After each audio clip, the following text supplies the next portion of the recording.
नमस्कार, स्वदेश खबर देख रहे हैं आप। और इस बुलेटिन में वैसे तो हम कई और अहम खबरों पर बातचीत करेंगे, लेकिन सबसे पहले जिस विषय पर चर्चा करने वाले हैं वो मिडिल ईस्ट में बढ़ते तनाव से। और मेरे ख्याल से सभी को मालूम है कि यह तनाव क्यों बढ़ गया है। जी हां, ईरान ने इजराइल पर कल सीधा हमला बोला। कल रात ईरान इजराइल पर बैलिस्टिक मिसाइलों की बौछार करता नजर आया।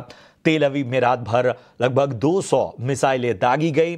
ईरान का दावा है कि उसने इजराइल की वायुसेना के अहम ठिकानों को निशाना बनाया। यही नहीं, मोसाद के हेडक्वार्टर तक को तबाह करने का दावा किया जा रहा है। उसके 20 उन्नत जो हवाई यान हैं उनको निशाना बनाने की बात की जा रही है। वहीं इजराइल इन हमलों को विफल करने का दावा कर रहा है। कहा गया है कि उनके एयर डिफेंस सिस्टम ने 180 बैलिस्टिक मिसाइलों में से बड़ी संख्या में टारगेट्स को पहले ही रोक दिया। वहीं इसके बाद इजराइल का गुस्सा अब 7वें आसमान पर है। उसने ईरान को साफ साफ अंजाम भुगतने की चेतावनी दे डाली है। इजराइल के प्रधानमंत्री बेंजामिन नेतन्याहू ने कहा है कि ये मिसाइलें, ये दाग कर, ये हमला कर ईरान ने बहुत बड़ी गलती की है। इसकी कीमत ईरान को चुकानी पड़ेगी। इजराइल की सेना ने भी स्पष्ट कह दिया है कि अब हमले का समय और जगह है वो चुनेंगे।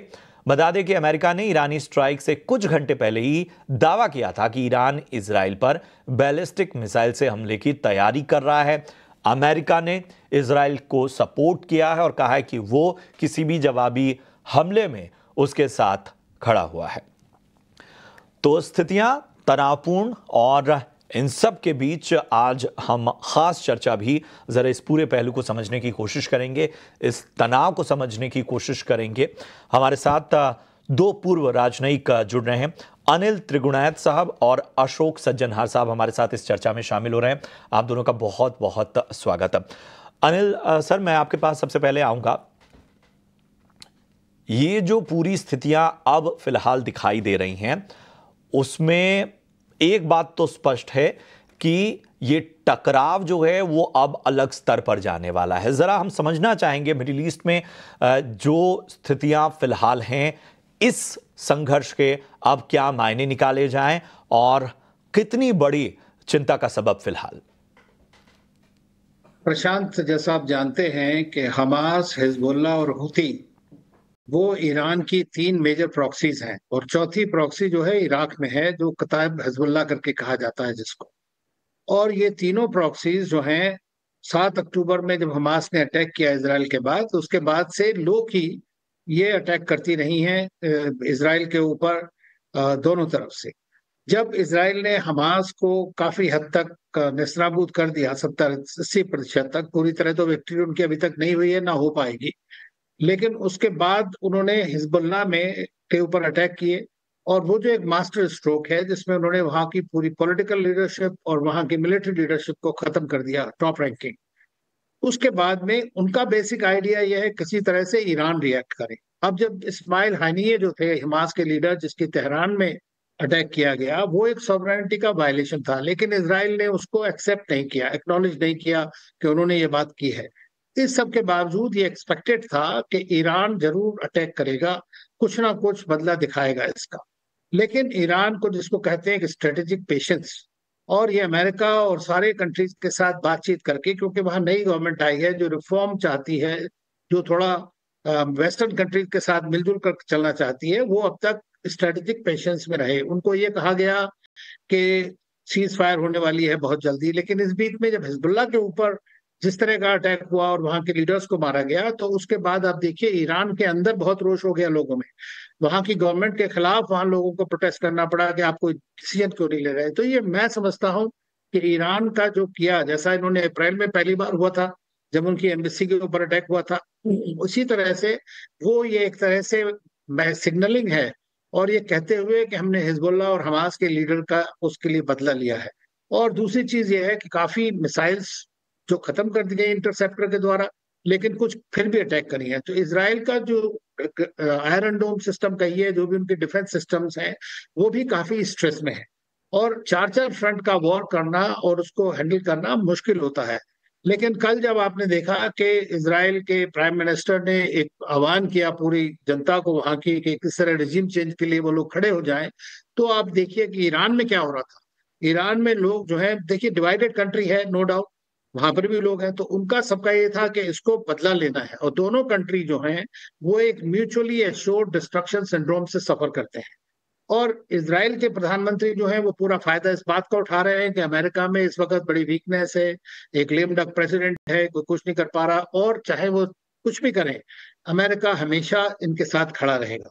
तो अब आगे देखना है कि किस तरह से होता है, इसराइल किस तरह का हमला करता है। या तो फिर ये अप्रैल वाली बात होगी, तब तो आगे नहीं बढ़ेगा, लेकिन नहीं तो एस्केलेशन के चांसेस काफी हैं। ये जाहिर सी बात है अशोक सर कि एक चीज़ और समझनी होगी। और ये एक स्ट्रेटजिक हम इस बीच तमाम बातें भी सुन रहे हैं। मैं ईरानी राजदूत का एक बयान पढ़ रहा था जिसमें उन्होंने भारत की भूमिका को बड़ा महत्वपूर्ण बताया इस पूरे संघर्ष में।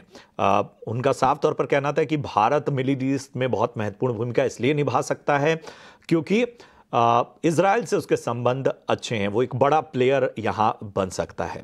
जाहिर सी बात है कि अभी तो हमें रिएक्शंस और बाकी चीज़ों का इंतज़ार करना होगा, लेकिन उसके बावजूद ये जो पूरा टकराव है जो शायद अब नए इंटेंसिटी पे तो बढ़ने वाला है, ये साफ कर दिया है इजराइल ने। वहां पर भारत के लिए क्या क्या चिंताएं हैं और भारत का स्टैंड जो है वो कितना मायने रखता है? जी बहुत शुक्रिया प्रशांत। नहीं, आपने बड़ा अच्छा प्रश्न पूछा है। देखिए, भारत की बहुत वहां पर हित है और इसीलिए चिंताएं हैं। मेरे विचार से कोई ऐसा देश नहीं है, शायद दुनिया में भारत होगा, एक दो और होंगे, जिनके इतने ज्यादा हित वहां पर निहित हैं जो उस क्षेत्र में, पश्चिम एशिया के क्षेत्र में अगर हम देखा जाए। देखिए, सब बात करते हैं जो एनर्जी वहां से आती है, करीब हम बहुत ज्यादा मात्रा में वहां से जो भी देश हैं जो कि एनर्जी ऊर्जा का उत्पादन करते हैं उनसे हम खरीदते हैं। पिछले 2 साल से हालांकि ये देखा जाए ये थोड़ा सा कम हो गया है, क्योंकि हमने अपना जो आयात था वहां से कम कर दिया है, और रूस से क्योंकि हमें डिस्काउंटेड ऑयल मिल रहा था तो वहां से हमारा ज्यादा हो गया है। उसके बाद देखिए 8-9 मिलियन हमारे वहां पर लोग हैं, 80-90 लाख वहां पर हमारे लोग हैं, जो कि बहुत ही महत्वपूर्ण है हमारे लिए। रेमिटेंसेस भेजते हैं और वहां पर जिसे कहा जाए भारत और इस क्षेत्र का वो लिविंग ब्रिज बनकर हमारी ये दोनों तरफ की सहायता करते हैं।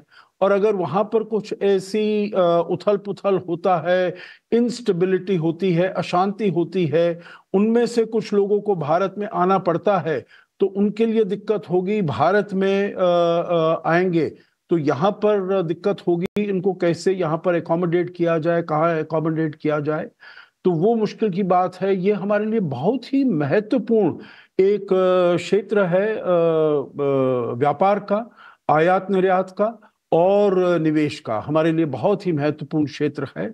यूएई तो हमारे लिए करीब तीसरा है, सबसे बड़ा हमारा ट्रेडिंग पार्टनर है, करीब $80 बिलियन से ज्यादा है मेरे विचार से, अभी शायद $100 बिलियन के आसपास हो गया होगा। और अगर हम निवेश के हिसाब से देखें तो वहां से बहुत अच्छा निवेश आता है। सऊदी अरेबिया ने कहा है जो $75 बिलियन, कुछ साल पहले कहा $75 बिलियन वो भारत में निवेश करेंगे। हमारी वहां पर एक जिसे कहा जाए प्लोरिलैटरल अरेंजमेंट है, I2U2, इजराइल, यूएई, अमेरिका और भारत के साथ मिलकर हमने किया है। अभी हमने ये आईमेक लॉन्च किया है, India middle east Europe economic corridor. तो मैं गिना सकता हूं, बहुत और गिना सकता हूं आपको। तो हमारे हित वहां पर बहुत हैं, तो इसीलिए हम वहां पर शांति चाहते हैं। जो ईरान के राजदूत ने कहा, आपने जो बताया वो बिल्कुल ठीक बात है। भारत फिर से एक ऐसा देश होगा जिसके सभी देशों के साथ वहां पर बड़े अच्छे संबंध हैं, बड़े अच्छे ताल्लुकात हैं। इसीलिए आपने देखा होगा 2 दिन पहले प्रधानमंत्री मोदी ने अमेरिका से जब वापस आए तो उन्होंने प्रधानमंत्री नेतन्याहू से बात की और उनसे कहा जो इसको और व्यापक नहीं होना चाहिए। ये युद्ध जो हो रहा है इसको और व्यापक नहीं होना चाहिए, एस्केलेशन नहीं होना चाहिए।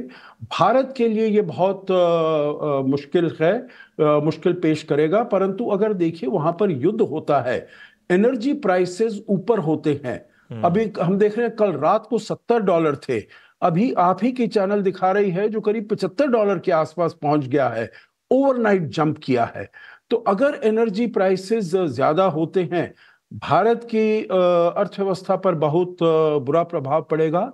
पूरी दुनिया में जो ग्लोबल साउथ है, जो विकासशील देश हैं, जो इतना इंपोर्ट करते हैं एनर्जी यहां से, उन सब के ऊपर, और वो वैसे ही यूक्रेन और रूस का युद्ध चल रहा है, उससे वो वैसे ही आहत हैं, पीड़ित वाकई हैं। वाकई वाकई वो ये वाकई पूरी दुनिया के लिए एक बेचैनी भरा समय हो सकता है अगर ये और ज्यादा इंटेंसिटी इसकी बढ़ती है।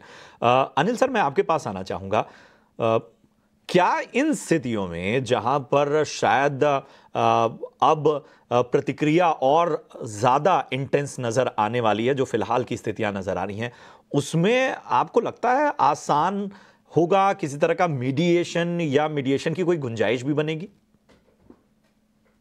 देखिए, मीडिएशन मैं समझता हूं कि जब तक ये यूएस के इलेक्शन नहीं हो जाते तब तक कोई मीडिएट कर नहीं पाएगा। आशा ये थी कि जब शुरू में हिजबुल्लाह के बड़े लीडर्स को इन्होंने मार दिया तो शायद है इजराइल जो है सीज फायर एटलीस्ट गाजा में होने के लिए तैयार हो जाएगा। और वो अगर हो जाती तो काफी लोगों को एक प्रिटेक्स्ट मिल जाता, खासतौर से ईरान को, कि उनके प्रेशर बनाने के बावजूद, और यही उनको प्रॉमिस भी किया गया था अमेरिका के द्वारा रिसेंटली जो बातें हुई हैं उसके थ्रू, लेकिन वो सीज फायर अभी तक नहीं हो रही है। तो अब उसके लिए आप जानते हैं कि नेतान्याहू का अपना पर्सनल एजेंडा भी है, और वो इसको सब पूरी तरह से is taking it to the hill, तो उसका वो फायदा पूरी तरह से उठा रहे हैं। तो इसलिए प्रधानमंत्री मोदी ने बात की, जैसे एम्बेसडर सज्जनार ने आपको बताया, कि भारत तो यही चाहता है कि किसी भी तरह शांति रहे, डायलॉग डिप्लोमेसी रहे, क्योंकि देखिए अगर ये युद्ध पूरी तरह फैलता है तो इसका सबसे ज्यादा असर वहां के रीजन में तो होगा ही होगा, बाहर के किसी भी अगर जगह होगा तो भारत के ऊपर होगा। हमारे जो 9 मिलियन लोग वहां पर रहते हैं उनकी सेफ्टी सिक्योरिटी सबसे ज्यादा इंपॉर्टेंट है, एनर्जी सिक्योरिटी, ट्रांजिट। और अगर मान लीजिए ईरान का फर्स्ट अगर प्रेशर में आएगा यूएस के, तो पहली चीज करेगा हॉर्मुज स्ट्रेट को बंद कर देगा। तो आपको देखिए हूथी उधर से रेड सी को वो कर रहे हैं आपका बाबल मंदब में, और इधर ये बंद हो जाएगा। तो मेजर अगर दो ट्रेडिंग पॉइंट्स आपके बंद हो जाते हैं तो सबके ऊपर फर्क पड़ता है उसके साथ। तो पूरे रिलेशनशिप पे जो है अंतराय तो हमारे लिए तो बहुत है, लेकिन मैं नहीं समझता कि अभी हो सकता है। ये बात जरूर है कि इजराइल बदला लेगा, और बदला लेने में किस जगह को अटैक करेगा, कितने लोग मारे जाएंगे, क्या होगा, और उसके बाद ईरान का क्या रिस्पॉन्स होता है डायरेक्टली। देखिए ईरान और इजराइल की सीमाएं नहीं मिलती हैं, तो ये लड़ाई एरियल होगी मेनली। हिजबुल्लाह की इंपॉर्टेंस यही है कि Hezbollah on the land border पे ईरान इजराइल के ऊपर काफी अटैक कर सकता था, लेकिन चूंकि इस वक्त उनकी पूरा डिसऑर्डरली लीडरशिप है, बिल्कुल, तो इंडिविजुअली वो कुछ मिसाइल मारते रहेंगे। ये बहुत बहुत इंपॉर्टेंट पॉइंट आपने बताया। अशोक सर, अब हमें बताइए कि ये जो दोनों शक्तियां हैं जो फिलहाल टकरा रही हैं, अब इनके जो तमाम स्टेक होल्डर्स हैं वो कौन कौन से हैं? मतलब ईरान के अगर हम बात करें, उनके अलाइज की बात कर लें, और इजराइल को अगर हम उनके सपोर्ट शक्तियों की बात करें, तो वो कौन कौन से होंगे? देखिए इजराइल का तो बिल्कुल ही साफ जाहिर है, हमने देखा है जो अमेरिका बिल्कुल इजराइल के पीछे खड़ा है, बहुत जोर से खड़ा है। और ये जो कल ईरान का अटैक हुआ है उसमें भी अमेरिका ने बताया है जो वो साथ खड़े रहेंगे, हर तरीके से उसको, इजराइल को डिफेंड करेंगे, उसकी इंडिपेंडेंस को, उसकी सॉवरेंटी को। यूके ने भी यही बात कही है, और जो देश हैं, फ्रांस, जर्मनी, जो भी पश्चिमी देश हैं, उन सभी ने कहा है जो इसको जो टेंशन्स को हैं वो कम किया जाए और डिफ्यूज किया जाए इस टेंशन्स को। जहां तक ईरान का सवाल है, तो अभी हमने देखा है रूस के साथ उसके बहुत अच्छे संबंध हैं, तो चाहे वो व्यापार की बात हो, आदान प्रदान हो, अगर डिफेंस इक्विपमेंट का, तो उसमें भी रूस सहायता कर सकता है दोनों के लिए। देखिए रूस के लिए, ईरान के लिए, दोनों अमेरिका के बिल्कुल उनकी हॉस्टिलिटी है, वो एडवर्सरी है। चीन का भी यही हाल है, नॉर्थ कोरिया का भी यही हाल है। तो ऐसे जो देश हैं, थोड़ी उनकी सहायता। दो बातें मैं इसमें और कहना चाहूंगा। देखिए, कोई भी वहां पर जो देश है, रीजनल देश है, यूएई है, सऊदी अरेबिया है, सबसे महत्वपूर्ण है, परंतु और को भी आप देख लीजिएगा, कुवैत देखिए, बाहर कोई भी नहीं चाहता जो युद्ध आगे बढ़े। दूसरी बात, कोई भी ये नहीं चाहता जो ईरान का वर्चस्व उस क्षेत्र में और ज्यादा हो, क्योंकि ईरान का उनको पता है, हालांकि उनकी नॉर्मलाइजेशन हो रही है और बातचीत भी चल रही है यूएई की, ईरान की सऊदी अरेबिया वगैरह वगैरह के साथ, परंतु कोई नहीं चाहता है जो ईरान का वर्चस्व ज्यादा हो। क्योंकि हमने देखा है ये जो प्रॉक्सीज हैं सारी, चाहे वो हिजबुल्लाह है, हूती है, हमास है, और इधर इराक में है, सीरिया में है, ये सब बेसिकली टेरर को आगे, आतंक को आगे ले जाने के लिए हैं। और अगर ईरान का वर्चस्व और बढ़ता है वहां पर, उसका दबदबा और बढ़ता है, उसका डोमिनेंस और बढ़ता है, तो ये इन सब देशों की, जहां पर सभी के लिए एक बहुत बड़ा खतरा, बहुत बड़ा थ्रेट, और इसके साथ ही अब जो कॉम्प्रोमाइज सिचुएशन है वो सभी के लिए अब और ज़्यादा इसकी इंटेंसिटी बढ़ती हुई नजर आएगी।